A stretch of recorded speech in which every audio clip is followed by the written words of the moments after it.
Gracias por estar en sintonía de Central de Noticias al Amanecer. Saludamos a todas aquellas personas que nos ven también a través de Facebook Live. Usted nos encuentra como Central de Noticias SB. Momento de nuestro segundo segmento de la entrevista y hoy estamos hablando acerca del Día Internacional de la Docencia y con especial énfasis en nuestro país. Ya se encuentra con nosotros Julio Grande, él es catedrático de la Universidad de El Salvador, a quien damos la bienvenida al set de Central de Noticias. Buenos días. Bueno, gracias por la invitación, muy amable. Bien, vamos a iniciar hablando acerca de qué es la docencia en la actualidad, en qué panorama nos encontramos actualmente. Sí, actualmente la docencia, como profesión noble que es, realmente se encuentra en una etapa bastante complicada, diría yo. Bueno, históricamente siempre ha sido una cuestión muy complicada, ¿no? En mis 25 años que ejercí como docente en el nivel básico y medio del país, realmente me di cuenta de que ser docente en este país es una profesión de sacrificio, pero al mismo tiempo muy noble, ¿no? Lo acabo de incluso de constatar en estos momentos cuando llegué a este canal, ¿no? Varias exalumnas, aunque ya a nivel universitario, muy alegres, muy contentas con vernos de nuevo. Yo por supuesto también, ¿no? Ver que se realizan ya como profesionales.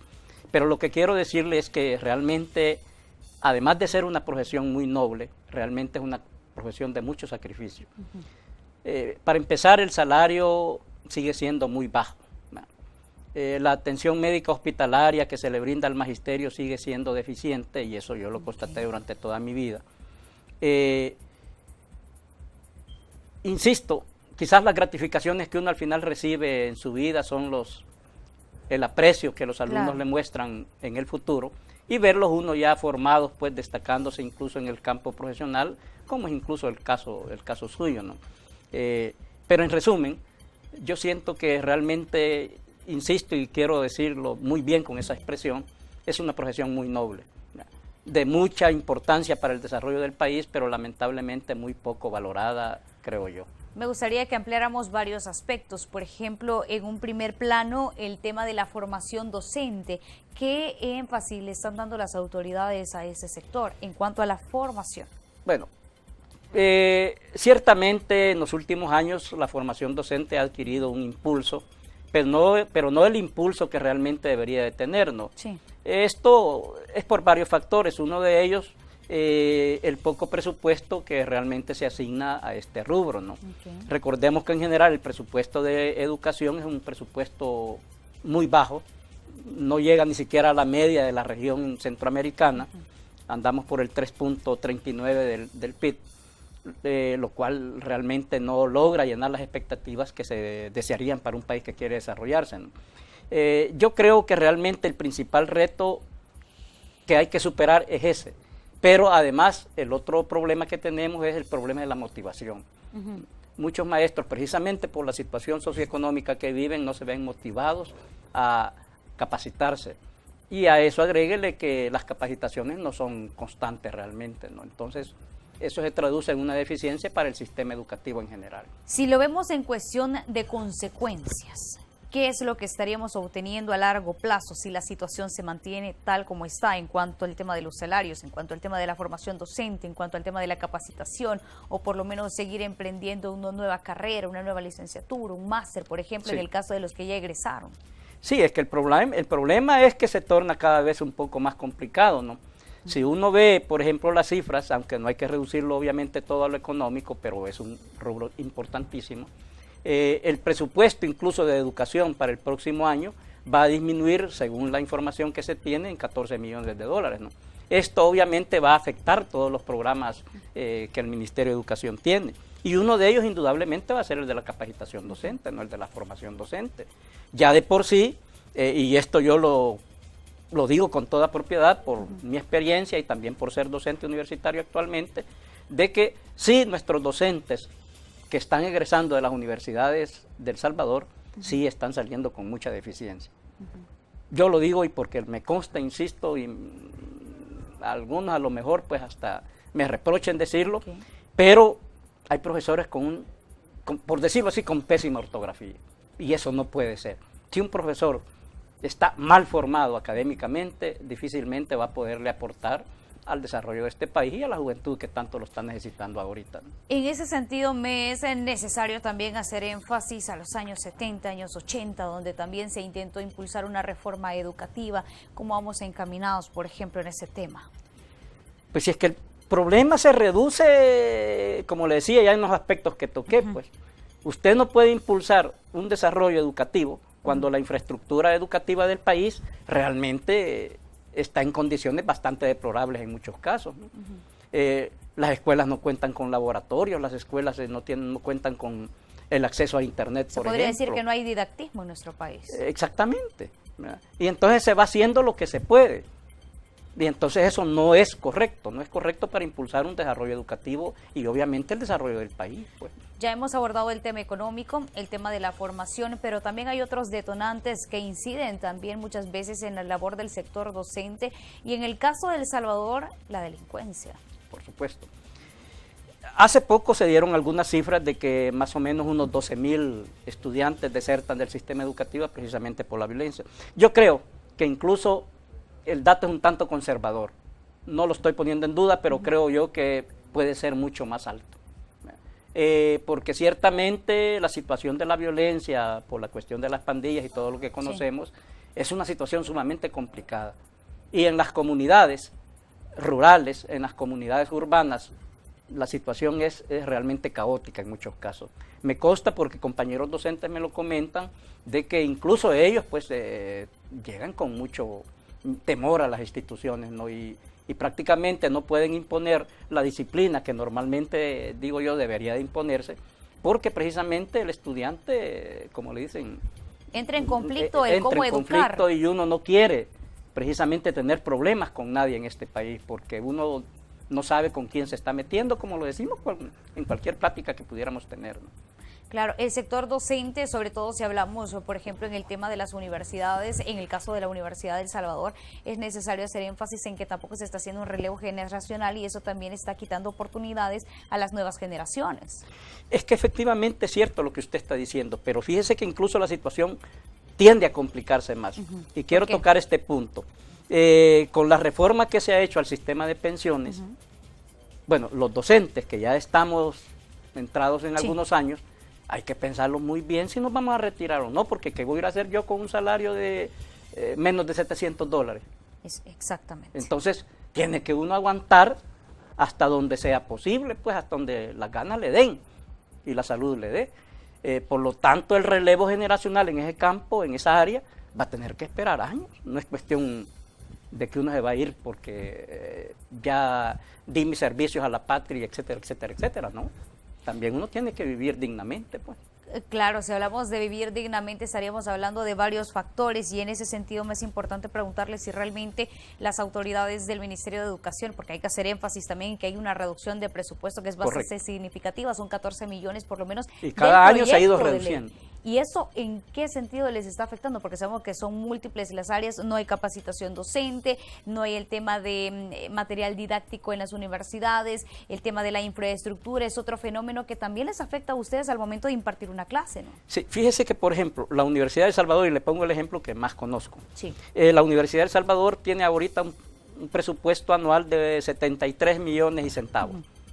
La universidad necesita no menos de 140 millones para medio estabilizar toda la situación que tiene que ver con la enseñanza de la institución. Sí. Vea usted la diferencia. Eso se traduce en pupitres en mal estado, en material didáctico en muchos casos inexistente, servicios de tecnología inexistentes. Bueno, ¿qué tipo de profesional vamos a formar en ese sentido? No estoy diciendo yo que lo fundamental es la tecnología, no es ese el punto, pero sí es necesario. Y si no tenemos a veces ni lo mínimo, ¿qué podemos esperar? ¿Qué ocurre en cuanto a la formación o por lo menos qué ocurre en cuanto a los programas de educación que se han venido implementando? Porque sabemos que hay un problema acá en nuestro país y es que con cada cambio de gobierno se hace una nueva política de educación. Eso a la vez daña no solamente a las nuevas generaciones, a los que van ingresando, sino también a los que ya van de salida. Sí, es bueno recordar, por ejemplo, aquí que cuando se diseñó con el gobierno del presidente Saca, el Plan 2021, yo tuve la oportunidad de hacer una publicación sobre eso. Este plan realmente constituía un gran avance para el sistema nacional, sistema educativo, porque por primera vez estábamos proyectándonos a largo plazo.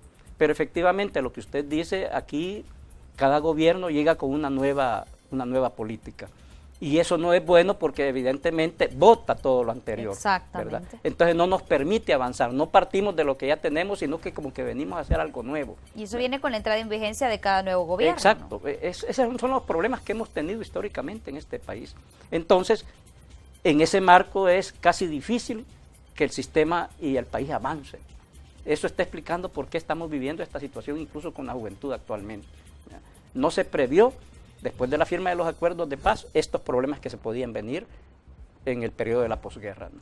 Llegamos a las 9:42. Vamos a hacer una breve pausa comercial. Ya regresamos con más del segmento de la entrevista y los desafíos en cuanto al sector docente en nuestro país.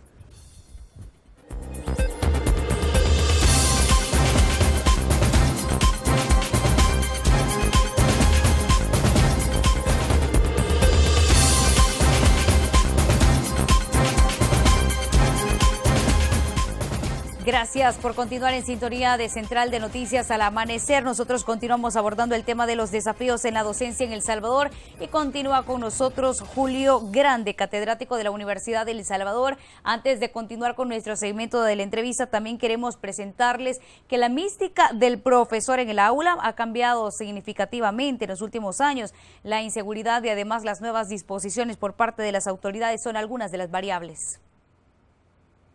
Se están construyendo penales y se están cerrando escuelas. En las últimas décadas, la autoridad de profesores en las aulas ha perdido poder para ejercer la disciplina entre los alumnos.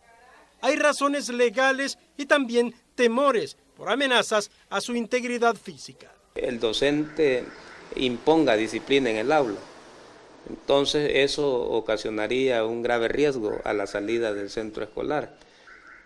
Asignarle una calificación que no le permita a un estudiante en riesgo social pasar al siguiente grado, eso podría significar la vida o la muerte de un compañero educador.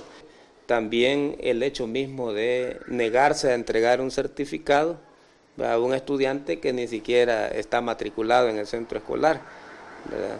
O a una persona que no es estudiante, pero que pertenece a una estructura criminal y llega a la escuela a exigir que le extiendan un certificado.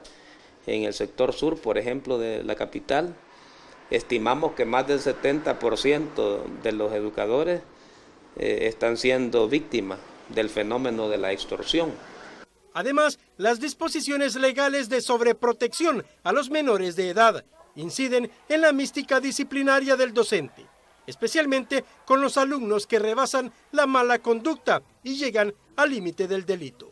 Porque se ha perdido la libertad de cátedra, se ha perdido la capacidad de imponer disciplina en el aula, de manera que el aula es un desorden. Algunos adultos identifican cambios en la forma de ejercer la autoridad del profesor. Hay mucha gente que no va a estudiar, pues, no que va a dar problema, entonces debido a eso. ¿Verdad? Y el profesor no puede hacer mayor cosa. ¿Y qué puede hacer, pues? ¿Qué puede hacer el profesor? No puede hacer nada. Bueno, antes los alumnos aplazaban, hoy nadie aplaza. Hoy no aplaza, independiendo de la nota que sacan, todos los alumnos pasan el grado. Yo creo que El Salvador ha firmado muchos tratados que lejos de beneficiar a la juventud la ha perjudicado. Antes no era así como ahora. ¿Cómo era antes? Antes era bien estricto. Si uno no entregaba calificaciones o se portaba mal, usaban reglas, las reglas grandes, los reglazos, o lo ponían a uno viendo para la pared, no recibía clases. Si tenía uno el primer puesto, lo mandaban a la última banca de atrás y ahí las calificaciones bajaban, no como ahora que se las regalan, porque si no, sufren los profesores. Con imágenes de Erika Alfaro, Luis Alberto López, Central de Noticias. Y ahí escuchábamos parte de la situación que se vivía antes a la actual. Continuamos conversando con Julio Grande, él es docente de la Universidad de El Salvador. Y era prácticamente lo que hablábamos antes de irnos a la pausa comercial. ¿Cuáles son los desafíos que están enfrentando en ese sentido el sector docente? En ese sentido también es importante consultarle cuál sería el perfil del docente del futuro, porque ya estábamos hablando de qué ocurría, cuál es la situación actual, qué es lo que se podría esperar.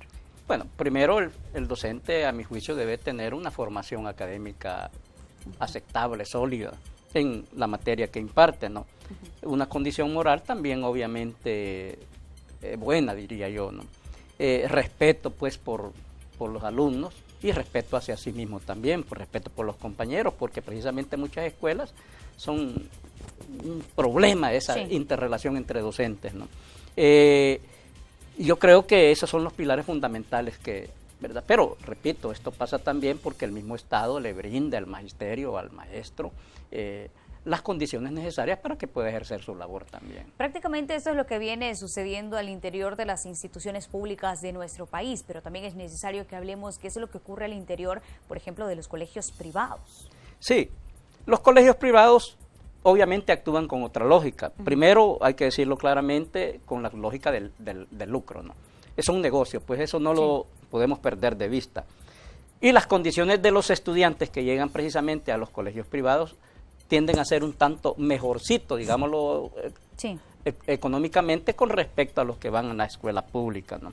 Pero también hay que decirlo claramente, ¿no? La mayoría de colegios privados en este país dejan mucho que desear. Es decir, el personal docente que tienen, incluso muchos de ellos ni siquiera son profesores, sino que son graduados de otra cuestión y los ponen obviamente a trabajar como docentes pagándoles un salario que en muchos casos yo sé que no llega ni siquiera al salario mínimo. Entonces, en esas condiciones, ¿cómo puede alguien realmente brindar una buena enseñanza? Es bien difícil. Incluso si nos vamos a los resultados de la prueba de aprendizajes y aptitudes PAES, en realidad la diferencia de calificación entre una institución pública y un colegio privado no es mucha la diferencia. No es una gran cosa. Ahora, lo que pasa es que tiende a magnificarse la enseñanza privada, pero claro, nos ponen como ejemplo los colegios que ya sabemos que son de muy buena calidad, el liceo, y voy a decir los nombres, el Liceo Salvadoreño, Externado, Guadalupano, bueno, ese tipo de colegios, que obviamente ese es otro nivel, pero esos son contaditos en este país, pues, que no absorben una cantidad de estudiantes significativa en términos del universo de todo el país, pues, ¿verdad? Y en ese tema ya estamos abordando, por ejemplo, el tema de la eficiencia y la calidad en la educación. Claro. ¿Cómo lo evalúa usted? Es que no podemos hablar solamente de que es el docente el que debe ser eficiente, sino que debe también tener las condiciones para poder ejercer su trabajo. Y el estudiante, el alumno, tener también las condiciones, no solo en el aula, sino que también su salud, su alimentación, cuál es el tipo de relación que tiene en su hogar. Es decir, que es una situación tan compleja que no podemos decir que solo es un elemento el que está incidiendo, porque es todo el sistema, todo el aparataje, toda la vida en comunidad que el estudiante tiene lo que al final incide. ¿Se reúnen las características básicas necesarias en nuestro país? Ese es el problema que tenemos, que no. Es decir, porque por ejemplo un joven no puede, por decirlo así, ir a hacer una tarea a un determinado lugar porque corre algún tipo de riesgo. Y el padre le dice, no vas porque hacerlo aquí o cualquier otra salida. Claro. Entonces, todas esas son limitaciones que están ahí en el país y que obviamente eso incide en todo el aparataje. Y el problema acá es que en cuanto a la educación superior se nos viene un gran desafío, porque generalmente somos comparados con el sector docente de otros países centroamericanos que tienen en primer lugar mayor presupuesto y en un segundo lugar tienen mejores condiciones. Exactamente. Uno puede ir, por ejemplo, para no salir de la región, ir a Costa Rica, por ejemplo, miren, uno ve condiciones diferentes, pues, ya en el nivel universitario. Y claro, eso se refleja por la cuestión del presupuesto que tenemos. Sí. Si la universidad apenas recibe el 1.5% del PIB, del producto de los ingresos nacionales. En Costa Rica andan ya casi cercano al 6%. En Guatemala el 5 y un poquito más. En Honduras igual, Nicaragua igual. Para ir concluyendo esta entrevista, licenciado, ¿qué es lo que se debería de hacer en nuestro país para superar la calidad estudiantil que se les debe brindar? No, debe haber inversión en todos los sentidos, pero obviamente ya en el plano familiar, es decir, estabilizar la situación de violencia que hay en el país, porque si eso no se logra, mire, aquí vamos de mal en peor, definitivamente se lo digo. Y ahí está, es decir, que debemos de tener mejores condiciones en cuanto al tema de la educación, el tema de la seguridad, el tema de la salud. Es un trabajo realmente en conjunto entre todas las instituciones. Muchas gracias, licenciado Julio César, él es catedrático de la Universidad de El Salvador. Le damos las gracias por habernos acompañado. Muchas gracias. Muchas gracias a usted. Con esta información hacemos una pausa y regresamos.